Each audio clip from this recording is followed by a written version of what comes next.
Welcome back to this latest episode of Japan's Top Business Interviews. I'm your host, Dr. Greg Story, President, Dale Carnegie Tokyo Training. My special guest today is Akiko Yamamoto, who is the president of Van Cleef Arpels here in Japan. Thank you very much. Thank you. Thank you for having me. You gave a wonderful presentation recently, which is where we met on the company. But I'm sure everyone knows who Van Cleef Arpels are. But just for those who may not, just give us a little quick summary of what you do and why you're so special. I think that's probably the most important part. I don't know if I can say I'm special, but thank you so much for having me on the show today. Yes, I am the president for Van Cleef Arpels. For those of you who do not know Van Cleef Arpels, it's a French maison that was established in 1906 in Paris, in Vendôme. It's a maison which deals in high jewelry and watches. And we've been in the business in Japan for over 50 years now. Oh, wow. Congratulations. That's very, very good. Excellent, excellent. And so you've always been in the luxury end of business? So I started my career in L'Oreal in Japan, so in cosmetics, and I was there for 12 years. I've always been in the marketing field, so I started as a product manager, and then eventually managed the marketing team in a hair care brand called Kérastase. Mm-hmm. And then I moved to Helena Rubinstein, which is a luxury skincare and makeup maison brand, and then to Kiehl's, which is a New York brand. I meet a lot of people actually in the luxury business who started with L'Oreal. It must be like a massive training ground. Totally, it's people. I would say that it's a great place to study and learn about the basics of marketing. Mm-hmm. Great company to work for sure, especially when you're young, because they really give you a lot of authority, a lot of work, and it's really a great place to start. Yeah. And at some point, I guess you have to bridge out of product into leading teams of other people. Right. And you've done that all the time in Japan, or did you spend some time outside of Japan leading as well? So I've only worked in Japan, so it's been over 20 years now, I guess, maybe even more than that. But yeah, I started in Japan, have never worked abroad. And I guess also mainly in geishke companies as well. So you've got a sort of geishke model, I guess, of leadership, even though a lot of those companies are fully staffed almost completely by Japanese people. But they're geishke, they're foreign multinationals, they operate like, that in Japan too. So they have a certain culture, certain mentality around leadership. Did you... when you first started leading, did they give you a lot of training on how to be a leader, or somehow you osmotically absorbed that already? No. I think I was very lucky in that sense that L'Oreal had a very good training. I think there was a training on leadership, and it was not just the basics of leadership, but it also evolved into more like advanced or upper management. I had chances to go to INSEAD to do like a small training course. I guess it was more on business, not just leadership, but business overall. But I also had similar chance to go to China. So I think at L'Oreal, they do give you a lot of support, learning opportunities and training opportunities. And I was very lucky to have had that in my early stages of my career. Yeah. And did you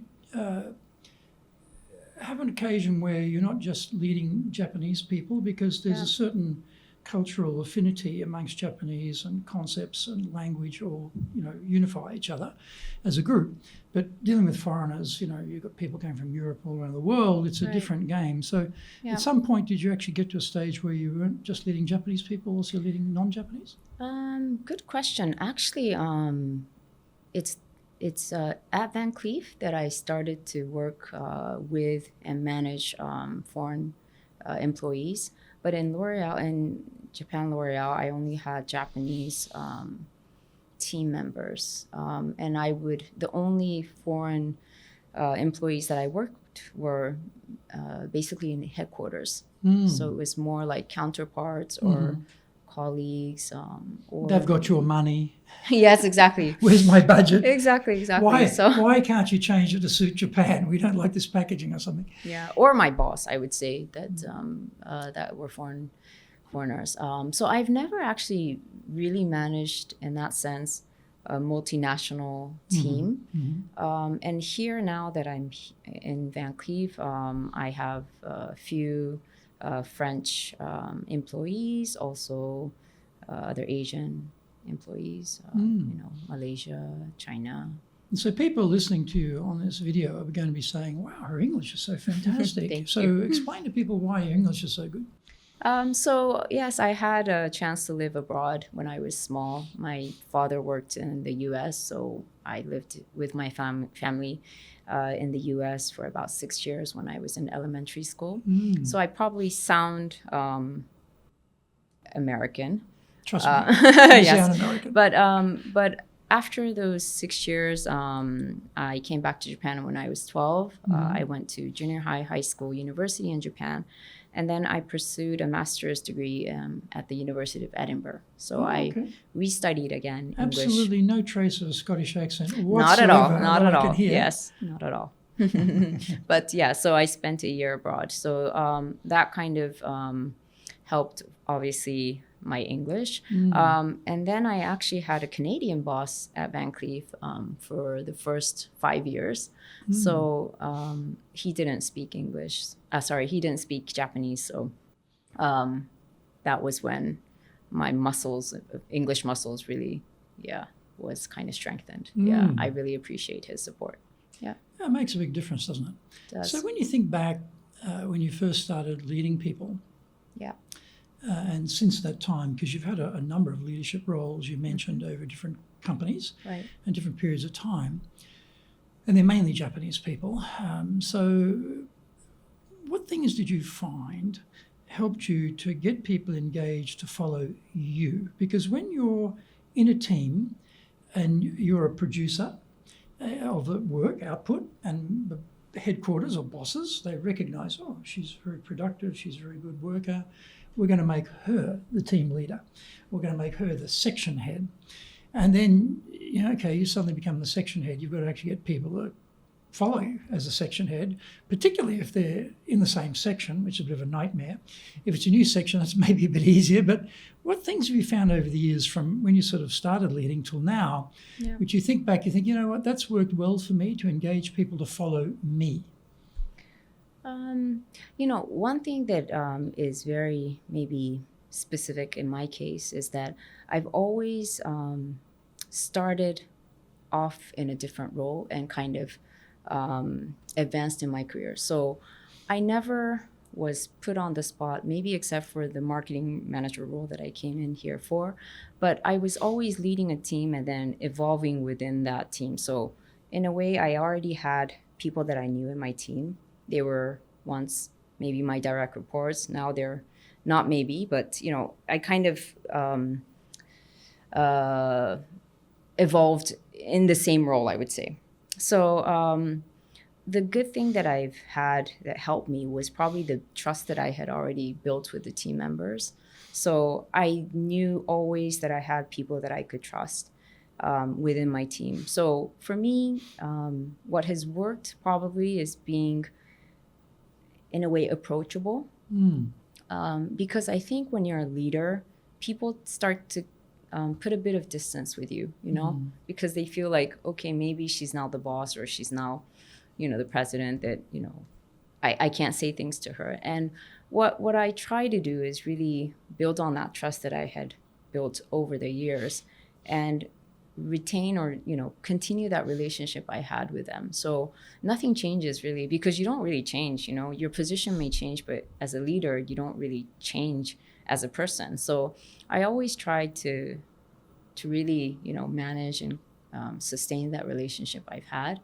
And when you see that other people that may not have worked directly with you, they see the interactions you have with different members and they feel like, oh, maybe, I can also talk to her. Or, being approachable for me is really something that I've always tried to sustain, try to, focus on. And I think that's helped me really lead the team, because I know there are different types of leader. And in my case, I'm probably the leader that's not like, I'm going to climb the mountain on my own, you guys follow, but more of let's climb the mountain together, you know? So I need people that are holding my hand, you know, really side by side, climbing that mountain or challenge or, you know, business challenges that we face. So that's the type of leader that I am, and I hope that my team feels, you know, they can rely on or they can approach. And so yeah, that's something that I've always kind of tried to sustain. And is that coming from your fundamental personality? I do You've been think like so, that yeah. since you were a child, or is that something when you're in L'Oréal and you're observing people who are leaders there and their leadership style, it was like that? And you, for example, on the receiving end, you felt comfortable and good, and you've reflected that, mirrored that to your people, or where is that coming from? I think it's my personality. You know, a lot of people say when you're like leading a team, when you're the CEO or president, you're alone. But I've actually never felt that. And that's probably because of my personality. I think I share a lot. I make decisions. I feel like I make decisions together with the teams. And that's something that I actually feel comfortable in. And I've never wanted that to change. So, yeah.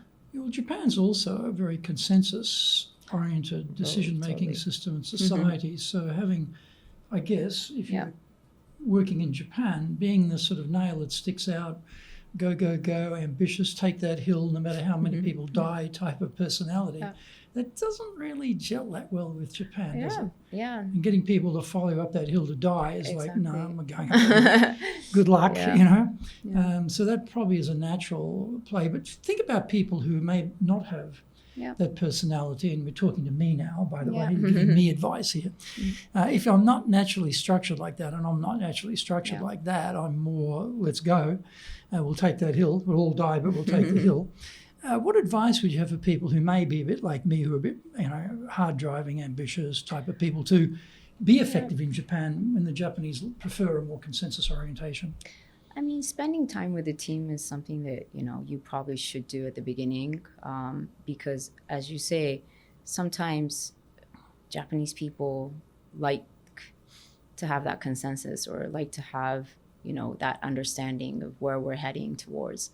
And spending time with them, or, you know, understanding them, understanding the culture is extremely important. And I think in Japan, people may not dare speak out or voice out what they're saying. And if you don't give them that space, you don't get, you know, I mean, you might be able to impose your directions or your opinions, but maybe it could be better with different, you know, approaches, different point of views.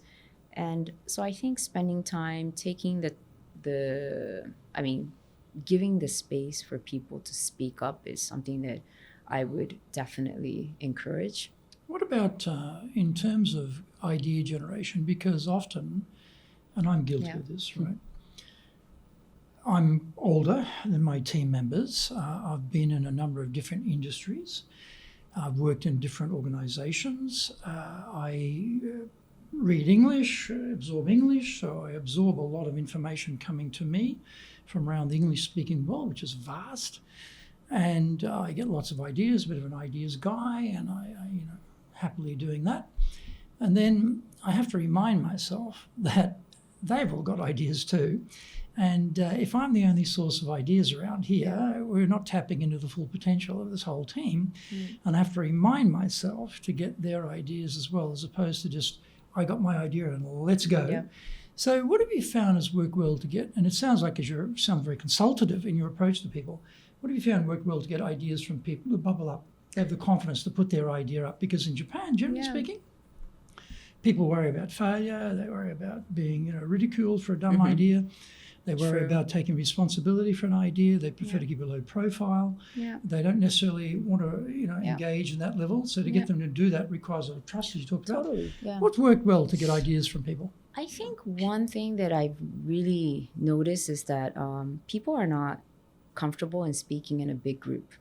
So the bigger the group, you kind of tend to zone out in a way, you know, because it's like, I don't have to speak, somebody else can. And I think sometimes having a one-on-one conversation to spark ideas or, you know, conversation is quite a good way to approach it. And once you have somebody tell you an idea or share their views, you can use that opinion and go to somebody else and say, you know, I heard from somebody else about this idea. What do you think? You know, so it does take a bit of time because if you have everybody in the table, it's much easier. But I really have witnessed a lot of people come to you after a meeting saying, you know, we decided on that, but I actually think we should have done this or we should do this. And I'm like, well, you should have just said that in that meeting we just had a few minutes ago. But I think it's just, they feel like when things are kind of moving into a direction or we're reaching a consensus, why put in a, you know, different view or stir the pot or, you know, I think there's such a sense of, I don't know, uncomfortable. I mean, going out of your comfort zone, maybe. Yeah. Being cautious. Exactly. I mean, I think in that sense, you know, I'm Australian. So I think Japanese and Australians have a similar approach to that because if you're with a group of Australians and we're going to decide where to go for lunch, nobody's going to say, right, we're going Mexican and take the lead, you know? Exactly. People say, well, we could do Italian or Mexican or it's Japanese or maybe we could do something. They're very vague.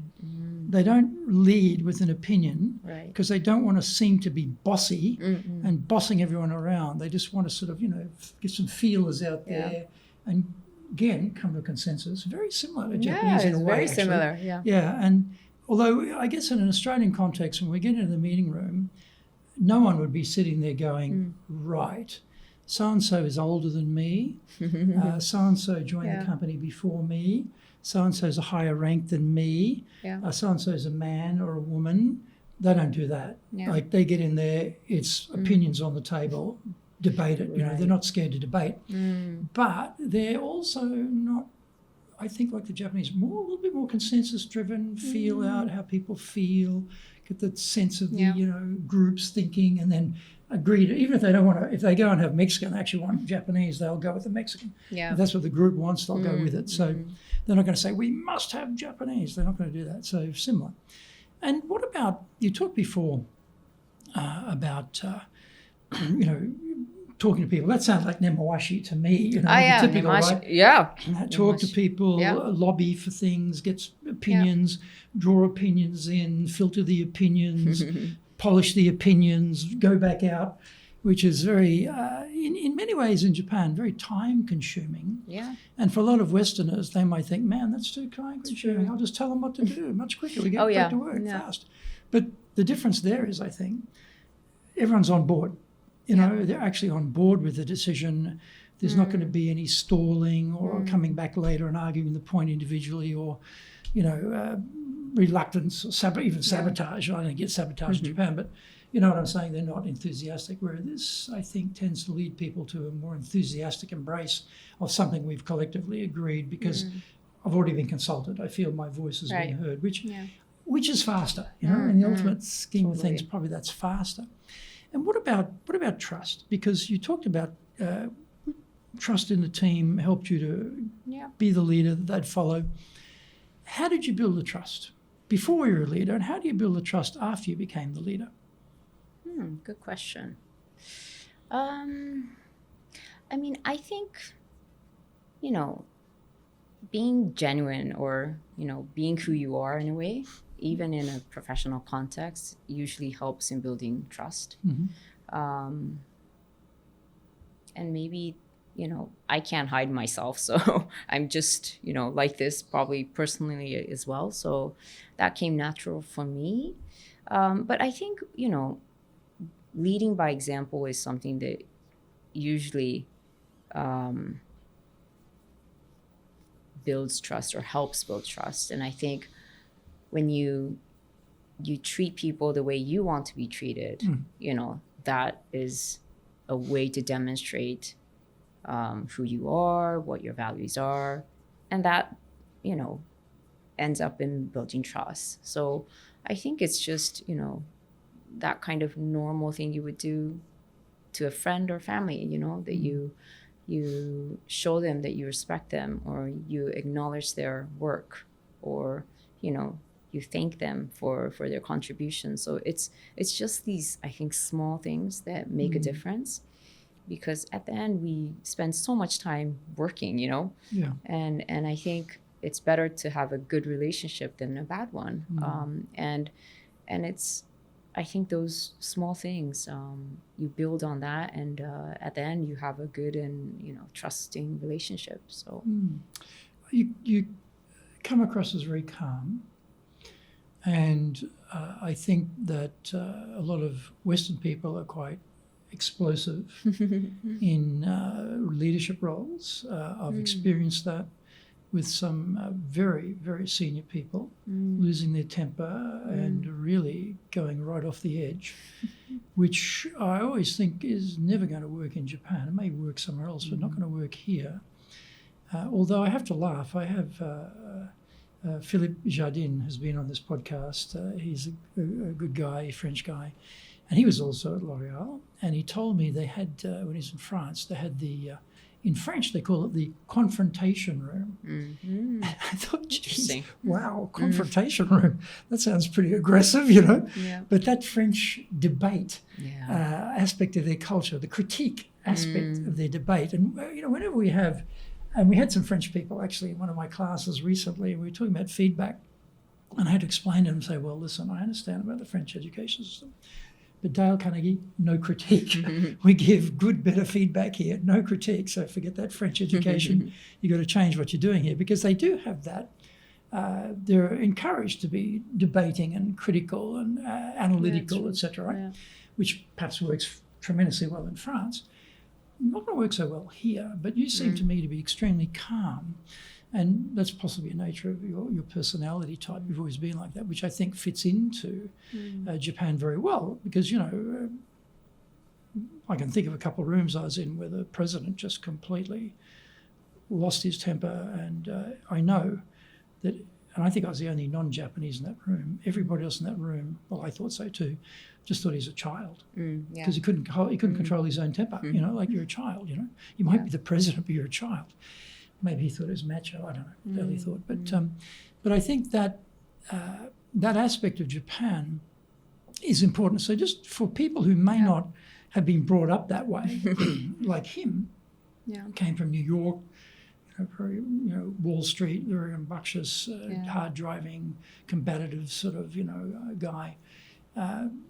What's some advice for those people to be successful in Japan, given they might have grown up in that crucible in their home country, to adjust to being a leader here? It's true. I think maybe in Japan, emotion is considered a bit childish, you know, especially in a professional context. And I try to really keep my temper, or, you know, really control my emotions.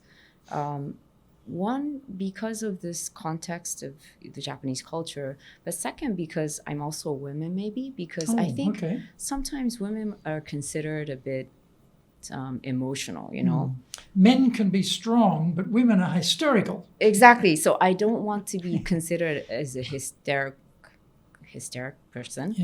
And I've always kind of had that in my mind. And I've seen I've seen top leaders that have been hysterical. So for me, I just thought, I do not want to be portrayed like that. I don't want to act like that, because at the end, it gets you nowhere, you know. And of course, there are moments that you feel like you want to explode, of course. But the minute you scream or yell at somebody, nothing is going to happen that's good. No, that's true. So I always think, the calmer I would say, the more calm you can be, or the calmer you are, the message is clear, I think, you know? So, I mean, because when emotion is the first thing that somebody feels, they're not going to hear what you're saying. They're going to look at your face, whether it's like very scary or intimidating. And they're just going to remember that. And probably the words that come out don't really, You're not hearing them. They're not hearing it. So your body language and your facial expression and your loud voice is overwhelming the communication component, and that's all they're getting. Yeah, we teach a program called High Impact Presentations, and there's study by Professor Albert Morabian from UCLA in the 60s, where he did a study of communication, and he found that what you say and how you say it really matter. And if what you say and how you say it don't match, then people get distracted by how you sound, how you look, and they don't listen to the words. And we do an example in the class where I pick we always have two instructors, so I pick the other instructor, and I pointed at my instructor in a very angry, loud voice. I say, I want to see you in my office in 5 minutes, got some good news for you. And I ask people, well, what do you think's going to happen to him? Well, he's going to get fired for sure, Then I say, well, what did I say? What were the words? I'd like to see you in my office, or I want to see you in my office in 5 minutes. I have some good news for you. But because the face is so angry, and the voice is so loud, and the body energy is so negative, no one's hearing the words. And what he was saying was 58% was how you're coming across, how you look. 38% was 57% on that. 38% is your voice, and only 7% was the actual words, because this other stuff is confusing people. So having an alignment between what you're saying and how you're saying it is very, very important. Yeah, good point. So, but I would say that even if you are, and it's sometimes really difficult to control your emotions, and even if you do explode, I think what you do afterwards also makes a big difference, because you can say, sorry, I lost my temper, I was super upset, but this is why, and when you have that moment to reflect on how you acted, you can come back and say, I was upset because of this. This is what I don't want to happen next time. And this is how we can be better. So I think there are ways, but I think oftentimes when you get mad and explosive, you don't really follow up afterwards. And everybody's like kind of just scared of, But there are so many ways that you can kind of, go back and kind of not go back in time, but at least follow up on your actions, So, I mean, we're humans at the end, so we can become a bit emotional and upset. If you want to be successful as a leader, do the Leadership Training for Managers course. All companies need people who can both manage and lead. Leading people screams out for real skills in communication, dealing with all different types of people, being excellent at innovation, planning, delegation, handling mistakes, doing performance reviews really well, and inspiring and motivating the team. Do the Leadership Training for Managers course now in either Japanese or English. Leading is easy. Getting people to follow is the hard part.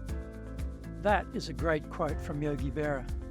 Surprisingly, despite the complexities of leading here in Japan, everyone has to work it out by themselves.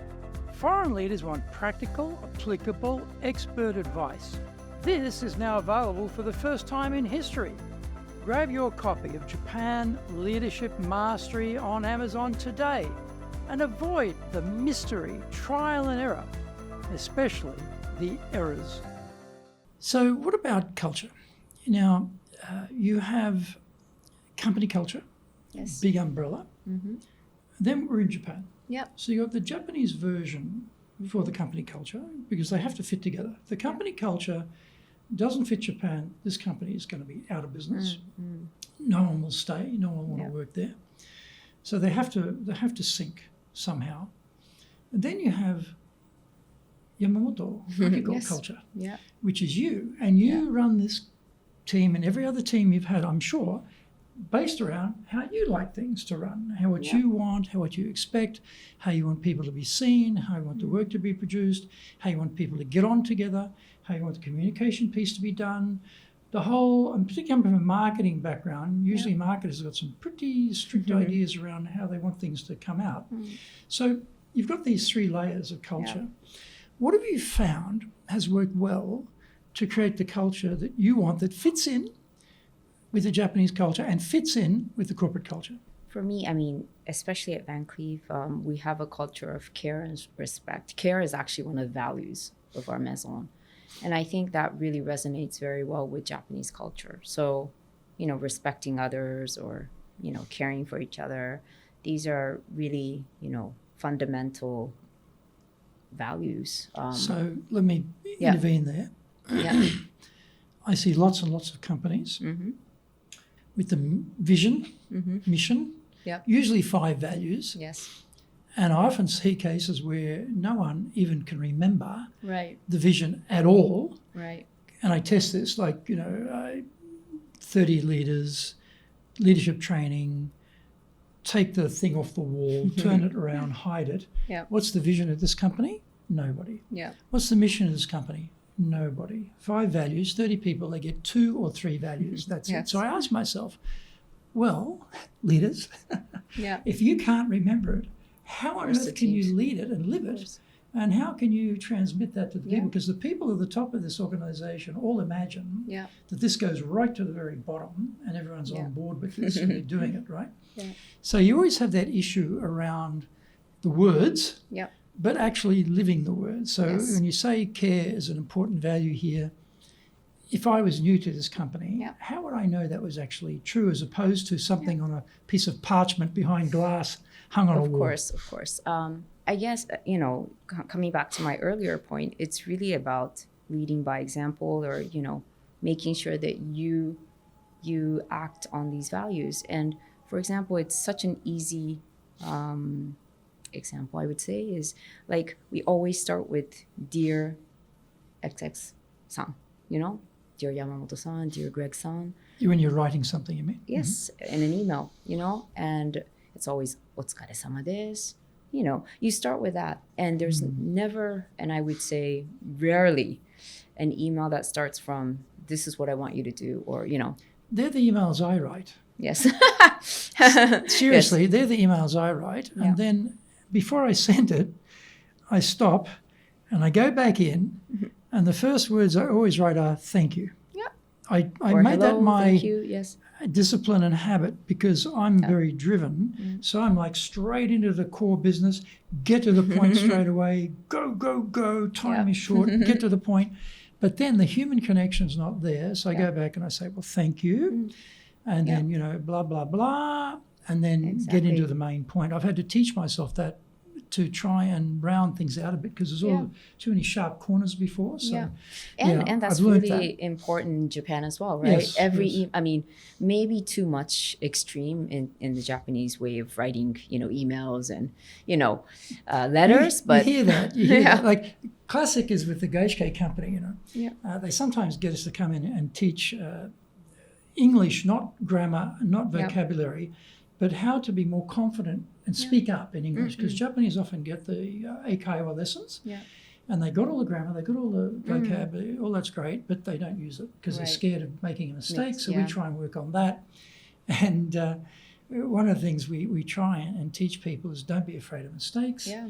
And when you're writing to Westerners, you don't need to have a whole paragraph of aisatsu. You know? Wow, Akiko, I hope all's well in Japan at the Exactly. moment. The autumn leaves are probably Exactly. turning by now. How's your team going in the soccer? I heard that so-and-so won. Blah, blah, blah, blah, blah, blah, blah. What the hell's the Exactly. point? Someone Right. reading this in a European country or a foreign country, like, what's the point of this email? So there's a balance in this. Totally, isn't it? totally. Yeah. But again, you know, starting with just a hello or, you know, dear somebody does kind of set the tone, and it is a caring, you know, spirit that you feel in the email. It's just a small example, but I think if you pass by somebody in the office, you know, you say a hello, even if you don't know that person. You know, those are the things that I think. Do you have that rule here about aisatsu? Because that's something that I'm, as a non-Japanese, I'm pretty strict on. You know, if people come into the office and they don't do aisatsu, the people who are already there, I talk to them. I say, you got to do aisatsu. You're Japanese. I'm not Japanese. You're Japanese. You invented this. You better do it. You know, because that's how this country works. Because I think that's fundamental in Japanese culture is aisatsu. Yeah. No, I mean, there's no rule, but I think that's why I think I need to lead by the example, right? So if I say hello, they will say hello back. And then when they meet somebody else, they think, okay, saying hello is normal. So it's that kind of, actions that you take that really instill a culture in a company.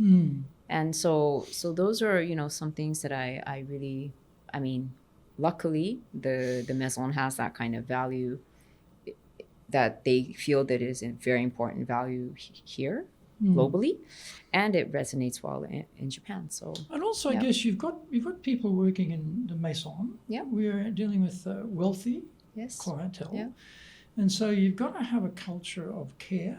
Totally, because you're caring for the client and their needs, and if you've got a sort of headquarters of rabid go, get the results, get the revenues at all costs, drive over here, and you're expecting people to be warm and wonderful over here, that may not translate. So culturally, the whole company has to have an equal approach, don't they? And luckily, globally, that is the culture of the Maison. And I think one thing that we always say is that client experience comes first, and sales results come, as a consequence. And I think that really is true. There are a lot of companies that say that, but I think we genuinely believe that, and that's what we try to strive for.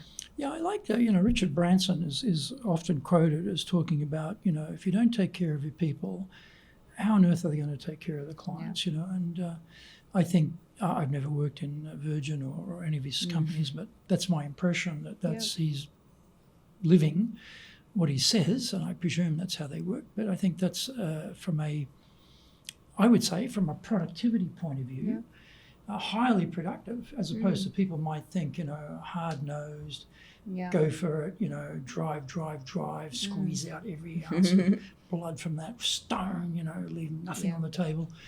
I don't know in the long term whether that's actually counterproductive or productive. Anyway, but what about if someone called you up and said, look, I've been given a job in Japan. I'm going to be sent out to Tokyo to run our operation in Japan. I don't speak Japanese. I don't know Japan. You lived in Japan your whole life. You're running this major organization here in Japan. Give me some advice on how I can be successful and effective as a leader. What advice would you give them?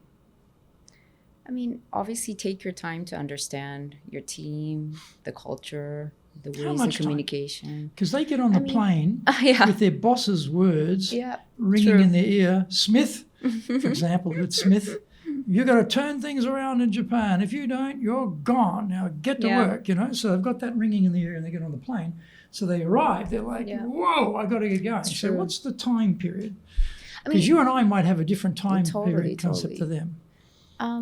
It's just spending the time, it's actually not like 3 months or 6 months, but it's really spending the time on a daily basis, So, oftentimes, again, people kind of put a distance between you, especially when you're in a leadership role.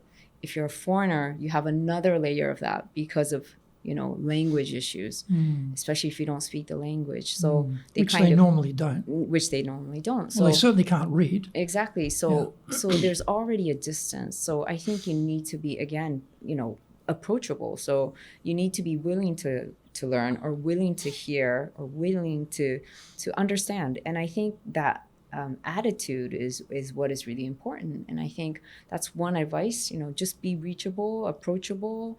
And one thing is also to have somebody that you can, or build a relationship with, ideally a few people that will tell you the reality or an honest opinion versus what you want to hear. Now, here's a point. Yeah. I've seen this many times. They gravitate to the better English speakers because that's the easiest person to communicate with, who may not be representative, who may not be connected, who may not be important in the status, calculation of the organization, but and often it's the translator. Who's often, sounds sexist, but the reality is I meet very few men who play those roles for translation for executives in Japan. They're usually women. They're usually not business people. They're language experts. And yet they rely on them for business advice.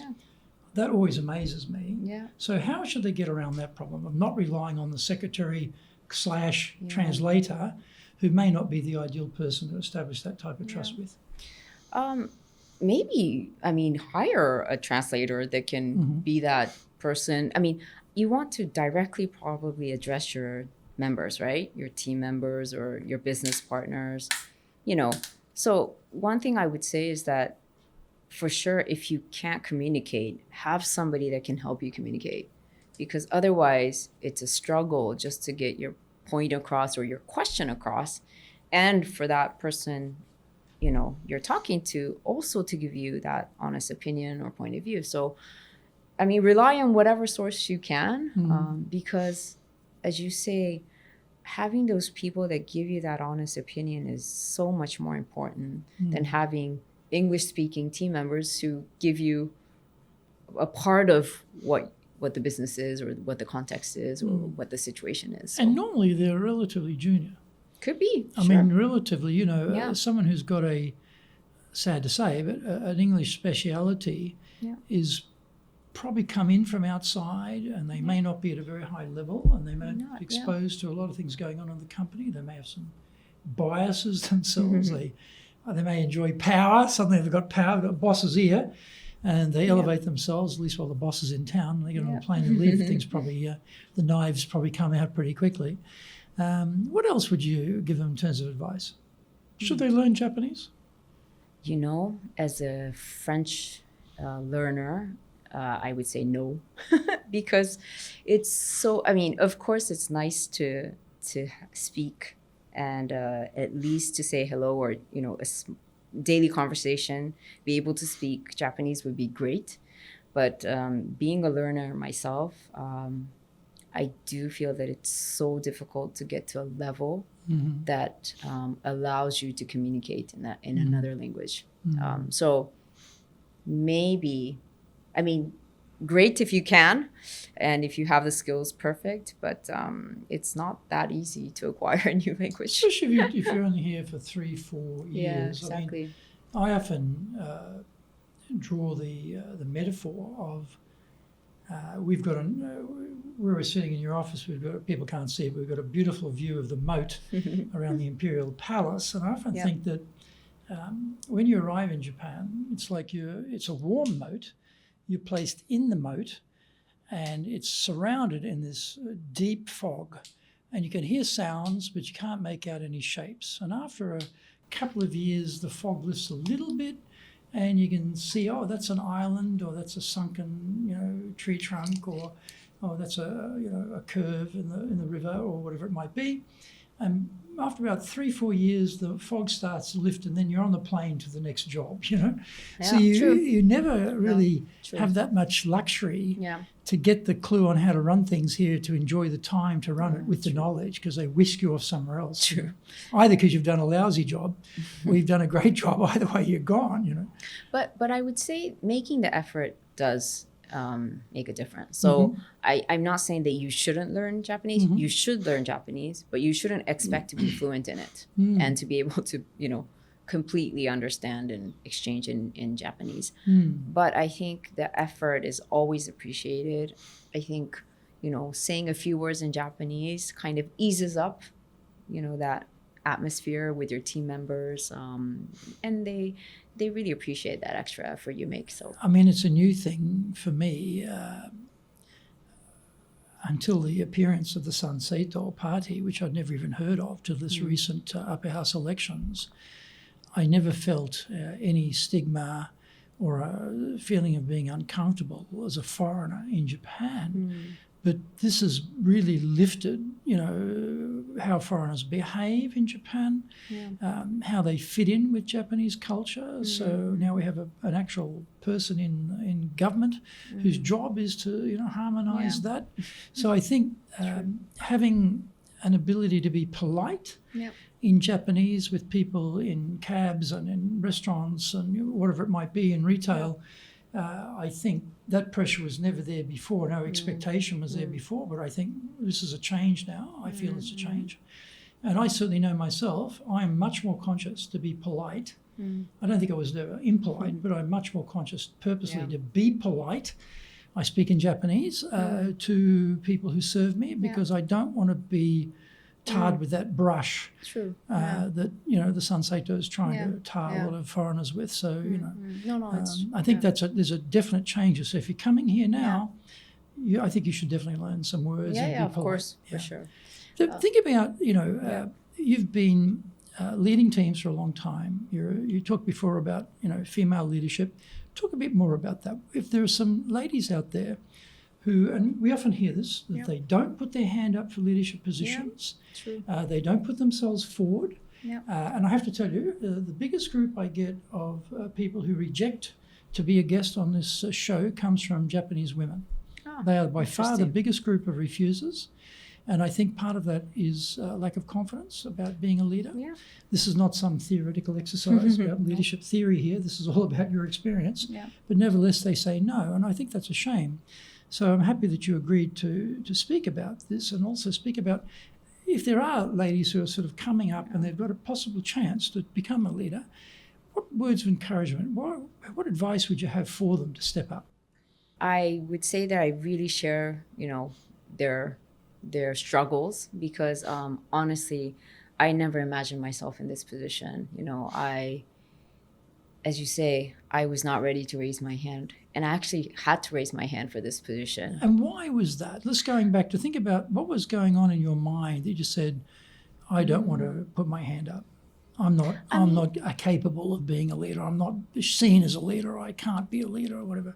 What was the self-talk coming from? It's really about self-confidence. And, I don't know why, but, I really did not have the confidence. And I just didn't feel like I had enough experience. And I also thought, maybe the time will come at a later stage, You always kind of push back or... it's too early. I'm not ready. Exactly. Yeah. I need another 2 years. And you feel like you have to check all the boxes to get here, right? And interesting point. Yeah. I've read that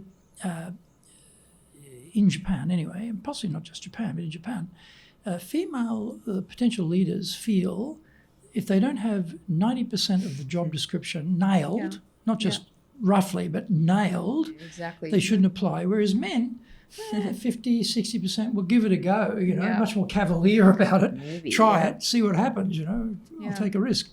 But ladies, not so much.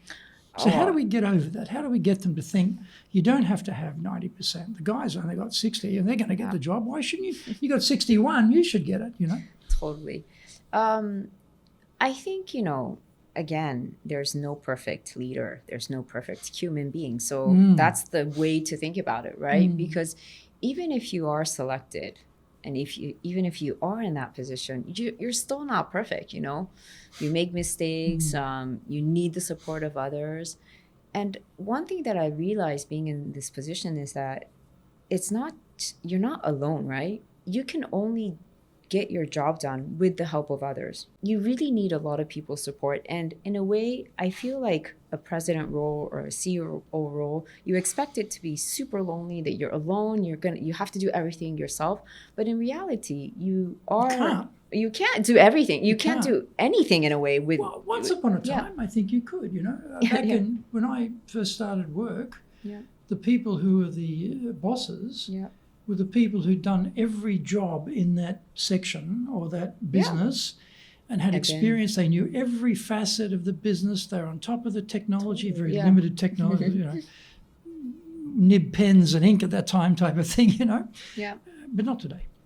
Exactly. Not today. I mean, how could you be on top of everything today? Exactly. It's too much. And that's why I think that I think you're just scared of what it's going to be, but it's just really in your mind is what I would tell them. It's you overthink, and it's so easy not to take that step because I'm either comfortable where I am, it is about going out of your comfort zone for sure. So you just need a little bit of push. And I was super lucky because I had my boss at the time, who I succeeded, tell me, I think you can do it. And without that push, I would probably never have taken on this role. So I think, having people that are supporters also, help. One thing I really took, or I think the first thing that I did when I took on this role, I went into a panic mode basically because I thought, maybe I can't do this. Maybe this role is too big for me.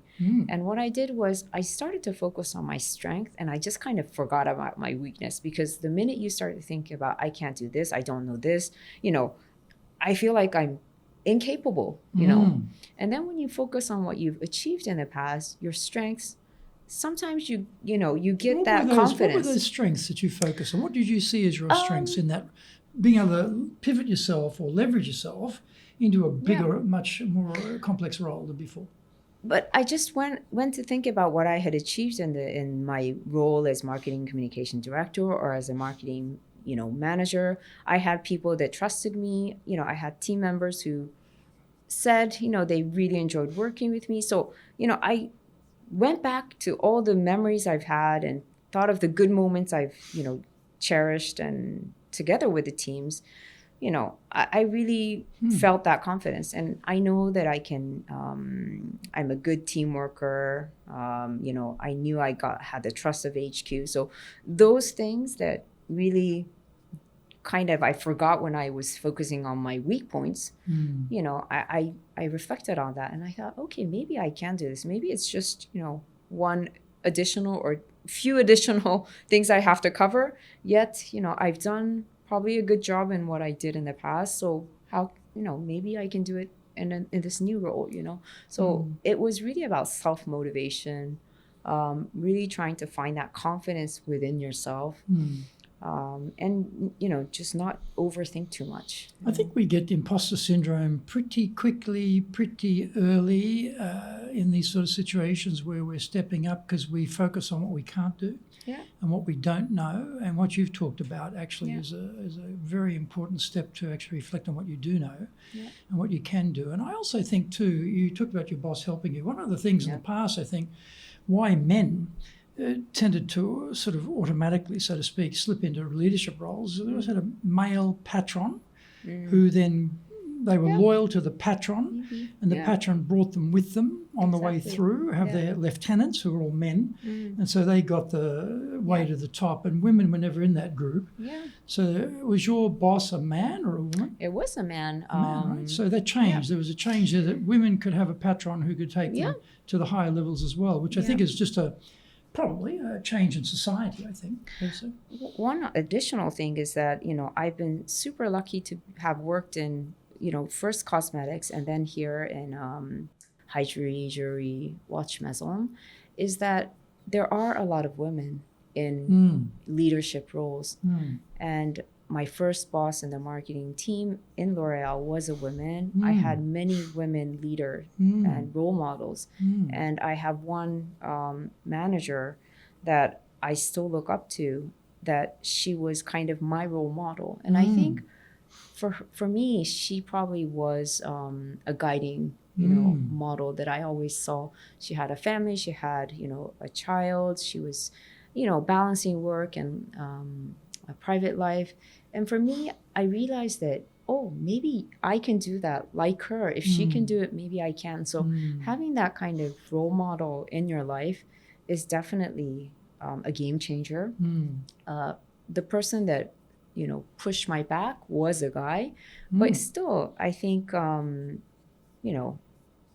he never thought less of me because I am a woman, or, it doesn't matter. I'm going to be a bit controversial. Sure. In some companies, the directives come from on high about we need more women leaders because our shareholders are going to give our share price a kick if we can show that we are, involving more women. So the sort of order comes down, okay, find some women, promote them because we need to get to 30% or we need to get to whatever the number is, It's a sort of reverse bias, I guess, in favour of women to try and get the numbers to tally up. So what do you think about that? Is it good to have a sort of proactive approach to actually try and create the numbers, because by itself it may never happen? I mean, I have to say, until very recently, I thought that Japan would never, ever have a female prime minister for Here we 1,000 years. That was my quote. Won't happen for 1,000 years. And bingo. Now it's happened. Takichi-san is now the prime minister. Yeah. Happened. Incredible. But what do you think? Is there a role for sort of positive, I'm going to use the word discrimination, it's probably not a great word, but a sort of more positive balance to have, to give women chances, to create more of those role models, to create more of a core leadership group than maybe just the one-offs? What do you think? I don't think that women should be promoted just because they're women, right? I think it's good to have a balance because, I think naturally there are women and men and, in this world. So why not in a business context? It makes sense for sure. But I don't believe that people should be promoted just to meet numbers or just to meet targets on, weight of women management, roles. So if that person qualifies for that role, of course, sex should not be a reason not to put that person in that role. But yet I don't believe that's the reason why people should be in that role either. So that's one thing. But on the other hand, I do believe that having women leadership does send messages to the teams that there is a possibility that if you work hard and if you qualify, if you have the skills, that you have that chance. And the only downside of only having men's management is maybe that kind of, limits or puts like an image of young talents to think that, they never have that possibility or chance in this company. So that's the only thing that I would say. And naturally there should be a good balance, but there's no real target that we should be achieving. Could be also, I think, you, as you said before, you're in an industry which is just full of female employees. I mean, the number of men in your industry must be incredibly small relative to a lot of other industries, and where I guess other occupations, possibly very few women, mainly men. So I guess industry by industry. Right. But I notice compared to 10 years ago in our classes, men would send men to get the training. And we would have probably 80% of the class, maybe more, would be men and very few women. But I think today it's not 50-50, but it's getting closer. We're seeing a lot more companies sending women to the training. So it's, I think, better balance there. So they get a chance to develop themselves to step up, which I think is very healthy. And I think a better way of doing things. What's your definition of leadership? For me, leadership is about understanding really the business context and situation and being able to make a decisive action, a clear and decisive action. That's one thing. Secondly, it's about empathy, respect, and care that I talked about throughout this podcast. And third, it's really about teamwork and empowerment. So I think, again, it's really the teams that do the job, get the work done, deliver the results. And without a strong team, you don't have your business excelling. And so empowering them and trusting them and really nurturing that collaborative work is what makes, what brings success. And so I think those are for me the leadership and that I would like to show and establish in my organization. Fantastic. Well, thank you very much. Thank you. Wonderful Thank you so having much. this chat. And so please join us again for our next episode of Japan's top business interviews.